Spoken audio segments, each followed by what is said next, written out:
মা, কেমন লাগছে? একটু জল দেবো?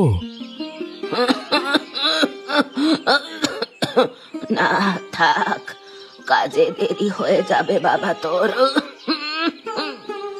কাজে এখনই যাচ্ছি মা। দুপুরে রত্নামাসি খাবার দিয়ে যাবে। সুমনকেও বলে যাব তোমার খেয়াল রাখতে।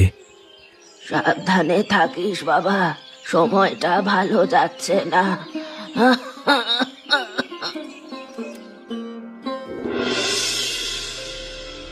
দেখেছিস ওই হারামজাদাটাকে দেখেছিস? বাবা মরে গেলে সংসার চালায় বড় ভাই, হ্যাঁ? আর এ নচ্ছার সারাদিন ঘুরে বেড়ানো ছাড়া কিছুই জানে না। হ্যাঁ, এ হরিপদদা কত কষ্ট করে, দেখে আমাদেরই কষ্ট হয়। কি সব ফালতু কথা? হ্যাঁ, বেটারা সারা দিন গাধার মতো খেটে মরে তাই কষ্ট পায়। আমার মতো থাকলে বেঁচে থাকবার স্বাদই আলাদা। যত সব। এ কি নন্দু, আবার খিদে পেয়েছে নাকি রে তোর? হ্যাঁ গো কাকি, খুব। এই নে বাবা, ধীরে ধীরে খাবি যেন গলায় আটকে না যায়। এই নাও শেফালি, পুরি তরকারির দাম।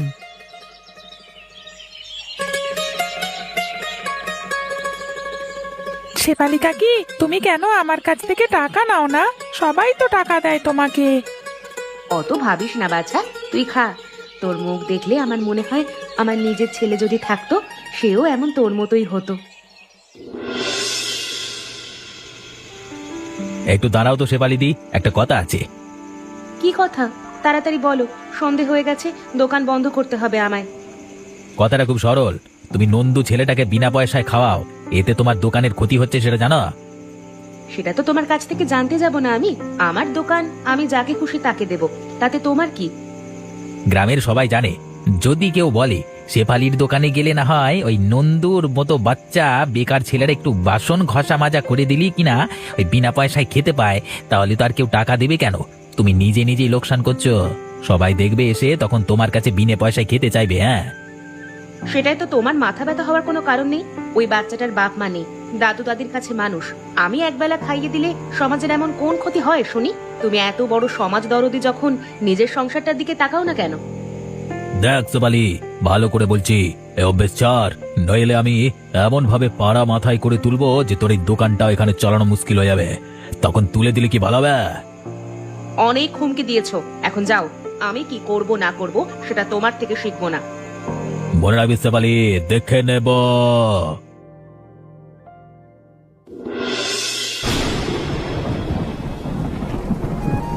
বাবা, খৈলি চালের ভাজা পিঠে করছিস? ও মা, কতদিন খাইনি রে। হ্যাঁ মা, কালকে বাজারে চালটা ভাগ্যিস পেয়ে গিয়েছিলাম, তাই মনে হলো বৃষ্টির দিনে একটু পিঠে ভাজা দিই তোমাকে।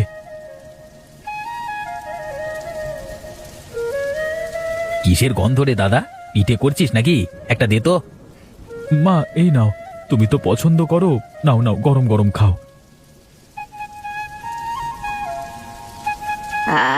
ঠিক আমাদের আগের বাড়ির স্বাদ মনে করিয়ে দিলি বাবা। অনেক দিন পর এমন স্বাদ পেলাম। আহা, বর্ষার দিনে এমন দেশি খাবার খাবার মজাই আলাদা।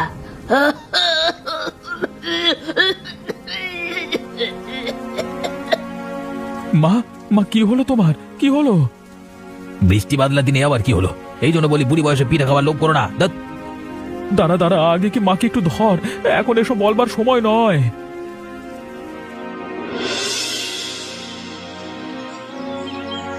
সুমন, সুমন, একটা কাজ করবি? মার শরীর খুব খারাপ, ওনাকে এখনই ডাক্তার দেখাতে হবে, ওষুধ লাগবে। মাধব কাকার কাছে যাবি? আমাদের গ্রামে একবার ধার করে কিছু টাকা আনতে পারবি? তিনি নিশ্চয়ই দেবেন। তুমি যাও না, তা আমি তোমাকে বলেছিলাম ওই পিঠে খাওয়াতে, না তুমি মাকে খাইয়ে দিয়েছো আমার কথা না শুনে? এখন বোঝো? সুমন, সুমন, এখন তর্ক করবার সময় নয়। আমি এখানে থাকি, মায়ের দেখাশোনা করি। তুই একটু কাজকর্মে মন দে। সব কাজ কি আমি করব নাকি? আর মাধব কাকা বড় লোক, তিনি আমাদের বাবার পুরনো সম্পর্কের কথা মনে রেখে দেবেনি। তোর যেতে অসুবিধে কোথায়? না, শেষবারও তো টাকা চাইতে গিয়েছিলাম, কত বকুনি খেলাম। কাজ করে শোধ করে দেবে ইত্যাদি ইত্যাদি বলেছিল। আমার লজ্জা করে, লজ্জা। লজ্জা করবে? তুই না হয় আমার কথা শুনলি না, কিন্তু মায়ের জন্য এইটুকু কর। ওর আমি সব শোধ করে দেব, আর চিরদিন তোর কাছে ঋণী থাকবো। না, তুমিই যাও, আমার কিছু যায় আসে না। ওর অসুখ তো আমি বাধাইনি। কি করি আমি এখন? ওই টাকা ছাড়া তো মায়ের চিকিৎসা করা সম্ভব নয়।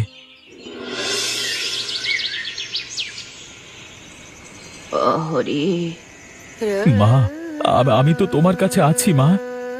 তোর পিঠা খুব ভালো লেগেছিল। মা, একটু জল দেবো? জল? না না মা, না মা, তুমি দয়া করে এমন করো না।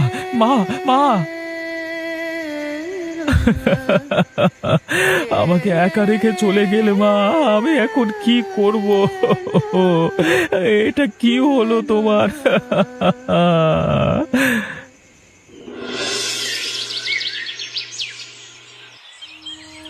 হরিপদ, এত সকাল সকাল কি ব্যাপার? মাধব কাকা, মা আজকে ভোরে আমাদের ছেড়ে চলে গেছেন মাধব কাকা। কি বলছো বাবা? কমলা বৌদি আর নেই? তো অমন করে দাঁড়িয়ে রইলে কেন? ভেতরে এসো। না কাকা, আজকে আর আসবো না। একটা কথা বলতে এলাম। গতকাল মা খুব অসুস্থ ছিলেন, টাকার দরকার ছিল ডাক্তার ওষুধের জন্য, কিন্তু সুমনকে বললাম আপনার কাছে এসে কিছু ধার চাইতে, তো সে তো এলোই না কাকা। কিছুতেই রাজি হলো না, বলল তার লজ্জা করে, আর আমি মাকে ছেড়ে আসতে পারলাম না। মা হয়তো সেই জন্যই এমনটা হয়ে গেল। কি বললি? সুমন টাকা আনতে আসেনি? তার নিজের মার জীবনের থেকে লজ্জা তার কাছে বড় হলো? আমি অনেক বললাম কাকা, কিছুতেই কিছু হলো না। চুপ, আর বলতে হবে না। আর কুত্তার বাচ্চা, মার অসুখে টাকা আনতে লজ্জা লাগে তার? কোথায় আছে ওই নচ্ছারটা? আজই দেখে নেব আমি। তুমি ফিরে যাও, কাজের শেষে ব্যবস্থা করতে হবে। টাকার কথা এখন ভেবো না, আমি সব করব। ধন্যবাদ কাকা, কিন্তু কোনো কিন্তু না। যা, আমি এখনই সুমনকে খুঁজতে পাঠাচ্ছি, আমার গ্রামে পাঠাচ্ছি। আমার চোখের সামনে এমন পাষণ্ডতা আমি হতে দেব না। আরে এ কি সুমন, মুখখানা এমন করে কেন? কেউ মরেছে নাকি? কি আবার মরবে? ওই মাধব কাকা আমাদের বাড়ি থেকে তাড়িয়ে দিয়েছে আমাকে। মায়ের মৃত্যুর সব দোষ দাদা আমার উপর চাপিয়েছে, ও দুজনে মিলে। কেন, কি করেছিলি তুই? কিছু করিনি। দাদা বলল মাকে ডাক্তার দেখানোর টাকা আনতে, আমি গেলাম না। কারোর কাছে হাত পাততে আমার লজ্জা করে। এখন সবাই আমাকে দোষী করছে। আহা আহা, সত্যি বলতে কি তোর তো কোনো দোষ নেই বাবা, দোষ তোর দাদারই। তুমি বলছো? ভেবে দেখ, তোর মার অসুখ হলো, আর টাকার জোগাড় করার দায়িত্ব সে তোর কাঁধে চাপিয়ে দিল। নিজে গেল না কেন? গরিবের ধার দেনা করা শুধু তার কাজ, আর তোর কাজ লোকের বাড়ি বাড়ি গিয়ে ভিক্ষে যাওয়া। সে তো বললো মায়ের কাছে থাকবে। ওসব নাটক ছাড়, আসল কথা সে তোকে দায়িত্ব দিয়ে নিজে এড়াতে চাইলো, আর এখন সবাইকে বলে বেড়াচ্ছে তুই তোর মার বিপদে পাশে ছিলি না, পুরো পরিকল্পনা করে তোর নাম ডোবাচ্ছে। সত্যি নাকি সে এমন বলছে? আমি তোকে মিথ্যে বলবো কেন বাবা? পুরা গ্রাম জুড়ে কথা হচ্ছে, সবাই বলছে সুমন নাকি খুব স্বার্থপর, কিন্তু আমি তো জানি তুই নোস, আর এটাই সত্যি। হ্যাঁ, ঠিক বলেছ। আমার অভিমান হয়েছিল, কিন্তু সে এখন সেটার ফায়দা তুলে আমার নাম নষ্ট করছে। করবেই তো, এখন সে একলা ঘরের মালিক, তুই থাকলে তো অর্ধেক দাবি করতে পারতি, তোকে সরালেই তো সবটা তার হবে। মায়ের মৃত্যু উপলক্ষ করে সে তোকে বাড়ি থেকে তাড়ানোর ফন্দি করেছে। তাহলে তাহলে আমাকে কি করতে হবে? দেখ বাবা, তুইও একজন মানুষ, কিছু না করলে সবাই তোকে দুর্বল ভাববে। নিজের পাওনা নিজেকেই আদায় করতে হবে। তোর ভাইয়ের আসল চেহারা গ্রামের সবার সামনে তুলে ধরা উচিত। সরে দাঁড়া সুমন, আমার এখন কাজ আছে। ঘরের কোনো দায়িত্ব তো পালন করিস না, এখন আবার আমার সামনে এসে দাঁড়িয়েছিস কেন? তোর কোনো কাজ নেই, আমার কথা এখন শুনতে হবে। কি কথা বল? রাত হয়ে যাচ্ছে, মায়ের শেষ কাজটা করতে দে অন্তত আমাকে। মায়ের কি? মায়ের মৃত্যু নিয়ে তুই কি ফায়দা লুটছিস না? কি বলছিস কি তুই? পাগল হয়ে গেছিস? পাগল আমি নই, পাগল তুই। সবাইকে বলছিস আমি মার কাছে ছিলাম না, আমি স্বার্থপর। তুই নিজে গেলি না কেন মাধব কাকার কাছে? তুই তোমাকে পাঠালি যাতে দোষ আমার ঘাড়ে চাপে। তুই কি বকছিস সুমন? মা অসুস্থ ছিলেন, আমি কি ফেলে আসতে পারতাম? আর তুই যদি একটু দায়িত্ব নিতে না পারিস, তাহলে ছেলে হয়েছিস কেন? দায়িত্ব? আমার দায়িত্ব তুই তো নষ্ট করেছিস। এখন বাড়িও নিবি, নিজে একা আমাকেও তাড়িয়ে দিবি? হ্যাঁ, দেখি কেমন করে নিস, দেখি। থাম সুমন, কি পাগলামি করছিস? আমরা এখন ভাই ভাই হয়ে কি মারামারি করব? আর ছেড়ে দে ভাই, ছেড়ে দে আমাকে। ওরে বাবা, ওরে বাবা। দায়িত্ব দায়িত্ব শেখাবো তোকে, দায়িত্ব। আমাকে দোষী করবি তুই, এত বড় সাহস! এই আর কখনো আমার সাথে লাগতে আসিস না, নইলে শেষ করে দেবো একবারে। শেফালি কাকি, রাতে একলা যাবে না বলেছিলাম, দেখো না কত অন্ধকার।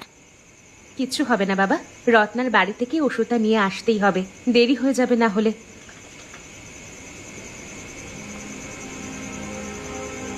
কাকি, ওদিকে কিছু একটা নড়ছে না? আরে ওটা কি মানুষ নাকি? নন্দু সাবধানে আয়, তবুও একবার দেখি। হরিপদ কাকা, আরে এটা হরিপদ কাকা। হরিপদ, হরিপদ, শুনতে পাচ্ছো? আমরা শেফালি আর নন্দু। আরে এই নন্দু, একটু সাহায্য কর বাবা, ওকে এখান থেকে তুলতে হবে। কাকি, ওকে নিয়ে যাব কোথায়? বাড়িতে? না, আমার দোকানের পিছনের ঘর আছে, সেখানে নিয়ে যাব। এই অবস্থায় বাড়িতে একলা রাখা যাবে না। ধর, আস্তে আস্তে। কে কে কে করেছে কাকি? কে মারলো কাকাকে? নিশ্চয়ই কোনো শয়তান মানুষই করেছে, যেই করুক এখন ওকে বাঁচানো দরকার।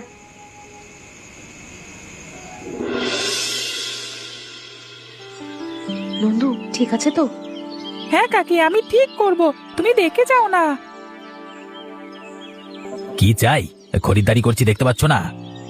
তোর খরিদ্দারি পরে হবে সুমন, আমাদের সাথে একটু চল মাধব কাকার কাছে। কেন যাব? আমার সময় নষ্ট করবার মতো সময় হাতে নেই। তুমি হরিপদ কাকাকে মেরেছো, আমরা তোমাকে ধরে নিয়ে যাব। হ্যাঁ, গত রাতে আমরা হরিপদ কাকাকে ডোবার পাশ থেকে উদ্ধার করে এনেছি, আধমরা অবস্থায়। সে বলেছে তুমি তাকে মারধর করেছো। মিথ্যে! ও মিথ্যে বলছে। ও নিজে পড়ে গিয়ে কিছু একটা কাণ্ড ঘটিয়েছে, এখন আমার নামে দোষ দিচ্ছে।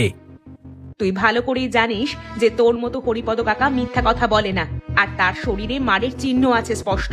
তুই আমাদের সাথে যাবি নাকি গ্রামের সবাইকে ডেকে ধরে নিয়ে যেতে হবে? দেখ, সেটা তোর ইচ্ছে। আমি কিচ্ছু করিনি, কিন্তু যাচ্ছি, দেখি মাধব কাকা কি করতে পারে আমার। ব্যাপার কি? সুমন হরিপদকে মেরেছে সত্যি নাকি? শেফালি তো বললো। দেখ নন্দু, ওই ছোট্ট ছেলেটাও কিন্তু সাহস করে সামনে ঘুরে দাঁড়িয়েছে। মানতে হবে ছেলেটার সাহস আছে। শেফালি যা বললো তা কি সত্য? তুই হরিপদকে মেরেছিস? মাধব কাকা ও মিথ্যে বলছে। আমি আমি শুধু একটু ধমক দিয়েছিলাম মাত্র। না, তুমি মারছিলে। আমরা যখন উদ্ধার করলাম, হরিপদ কাকার গায়ে মুখে রক্ত লেগেছিল। হরিপদ এখন কোথায়? আমার দোকানের পিছনের ঘরে খুব জ্বর আর আঘাত নিয়ে শুয়ে আছে। ওর নিজের মুখ থেকে শুনেছি সুমন রত্নার বাড়ি থেকে এসে তাকে মারধর করেছে। কে? রত্না? ওর সাথে তোর কি সম্পর্ক? কিছু না, এমনি আমার দুঃখ শুনে এসে আমাকে একটু দরদ দেখালো। কে কোথায় আছিস? রত্নাকে এখনই নিয়ে আয় তো এখানে। আরে এই যে মাধবদা, ডাকলেন কেন? আমি তো কাজ করছিলাম। তুই সুমনের কান ভাঙিয়েছিস, হরিপদর বিরুদ্ধে উস্কানি দিয়েছিস। কি বললেন মাধবদা? আমি তো শুধু সুমনকে সান্ত্বনা দিয়েছি, ওর ভাই তো ওকে দোষারোপ করছিল। কি বলছিস রত্না? তুই তো বললি হরিপদ আমার নাম গ্রামে নষ্ট করেছে, আমাকে বাড়ি থেকে তাড়ানো চক্রান্ত করছে। আহা, ছেলেটা কি বোকা! আমি তোকে সান্ত্বনা দিলাম আর তুই তো উল্টো বুঝে নিলি। নিজের ভাইয়ের ওপর রাগ করে যা করেছিস তার দোষ এখন আমার ঘাড়ে দিবি নাকি? রত্না, তোর মুখ দেখেই সব বোঝা যাচ্ছে তুই সর্বদাই পরের সংসারে আগুন লাগাতে চাস। সুমন বোকা, তোর কথায় ভিজেছে, কিন্তু তুই আসল দোষী। আমি কিছু করিনি, আমাকে দোষ দেবেন না বাবু। চুপ! আজকে থেকে গ্রামে তুই এক ঘরে হয়ে থাকবি। যা যা, এখন এখান থেকে চলে যা। যা, আবার দাঁড়িয়ে রইলি কেন? যা। এখন কি করতে চাস বাবা হরিপদ? সুমনকে আমি গ্রাম ছাড়া করতে পারি, রত্নাকে তো এক ঘরে করিয়েছি। তুই বল কি করব? তুই যা বলবি তাই হবে। রত্নাবাসী তোমার কোনো ক্ষতি করতে চাই না, তুমি চলে যাও। সুমন, তুই, মা চলে গেছেন, বাবাও নেই, এখন তুই ছাড়া আমার আর কেউ নেই রে ভাই। আমি নিজের ভুল বুঝতে পারছি দাদা, আমার নিজের দোষে মা মারা গেল রে। চুপ কর, ওসব কথা এখন থাক। রত্না তোকে ব্যবহার করেছে আমার বিরুদ্ধে, তুই মূর্খের মতো ওর কথা শুনেছিস, এটাই তোর সবচেয়ে বড় অপরাধ, কিন্তু আমি তোকে ক্ষমা করলাম রে। ক্ষমা? তুমি আমাকে ক্ষমা করলে দাদা। হ্যাঁ, কিন্তু শর্ত আছে, তুই আর কখনো পরের কথায় কান দিবি না, আর নিজের পায়ে দাঁড়াতে হবে। আলস্য ছেড়ে কাজে মন দিবি এবার। দাদা দাদা আমি খুব ভুল করেছি, নিজের ভুল বুঝতে পেরেছি দাদা, আর কোনোদিন আমি খারাপ পথে যাব না দাদা।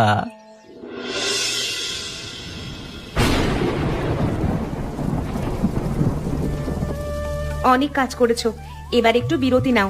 সকাল থেকে লেগে আছো কাজে। আরে কাজ ছাড়া কি আর থাকতে পারি? কাজ করছি বলেই তো ভালোভাবে বেঁচে থাকতে পারছি। আহ, এই বৃষ্টির দিনে বড় ছেলেবেলার কথা মনে পড়ে যায়। এক প্লেট গরম ভাজা পিঠে আর এক কাপ চা পেলে খুব মজা লাগে। জানো তো, মা শেষ পর্যন্ত আমার হাতের ভাজা পিঠে খুব পছন্দ করেছিল, আর সেটাও ছিল এমন বর্ষার দিনে। ওহ, তোকে আবার মনে করিয়ে দিলাম, মাফ করিস। কোনটা মাপ করব? আমি তো কোনো দিন ভুলতে পারবো না মায়ের চলে যাওয়াটা, আর ওই ভাজা পিঠে কোনো দিন খাবো না, খেলেই বারবার মায়ের কথা মনে পড়বে। কিন্তু তোমার মা যেখানেই থাকবে সেখানেই তোমাকে দেখলে খুশি হবে। না, প্রতিজ্ঞা করেছি, মা শেষবার যে পিঠে খেয়েছিলেন সে আমার হাতে বানানো, ওই পিঠের স্বাদ আর কোনো দিন মুখে নেব না আমি। সত্যি, মানুষটা সারা জীবন শুধু সকলের জন্য খেটেই গেলেন, কেউ দাম দিল না। যাই হোক, মা চলে গেলেও সুমন তো ভালো হয়েছে, এটাই শান্তি।